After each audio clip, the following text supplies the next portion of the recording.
വയസ്സുള്ള ഒരു പടുകളവനാണ് ഒരു കുഞ്ഞിനെ പീഡിപ്പിക്കാൻ ശ്രമിച്ചേക്കുന്നത്. ചെറുപ്പക്കാരെന്നോ വൃദ്ധന്മാരെന്നോ ഒന്നും ഇല്ലാത്ത ഒരു കാലഘട്ടത്തിലൂടെയാണ് നമ്മൾ പോകുന്നത്.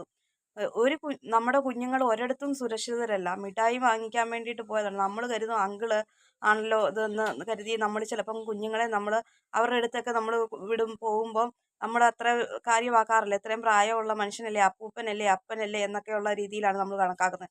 പക്ഷേ ഈ കുഴിയിലേക്ക് കാല് നീട്ടിയിരിക്കുന്ന ഇയാളുടെയൊക്കെ സ്വഭാവം നമുക്കറിയത്തില്ല. ഇവരുടെയൊക്കെ ഉള്ളിൻ്റെ ഇരിപ്പില് എന്തൊക്കെ നീച പ്രവൃത്തികളാണ് ചെയ്യുന്നതെന്ന് അറിയത്തില്ല. ഇതുപോലുള്ള ഈ കിളവനൊക്കെ എന്ത് ശിക്ഷയാണ് കൊടുക്കുന്നത്?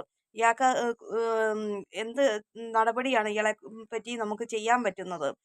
നമ്മൾ നിയമത്തിൻ്റെ മുമ്പിൽ ആയിട്ടിരിക്കുന്ന ഒരു അവസ്ഥയാണ്.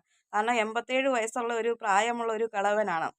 ഇന്നോ നാളെയോ എന്നും പറഞ്ഞുകൊണ്ടിരിക്കുന്ന ഈ പ്രായത്തിലാണ് ഇയാൾ ഈ സൈസ് രീതിയിലുള്ള പ്രവൃത്തി ചെയ്തിരിക്കുന്നത്. ഒരു കുഞ്ഞിനെ പീഡിപ്പിക്കാൻ ശ്രമിച്ചേക്കുവാണ്.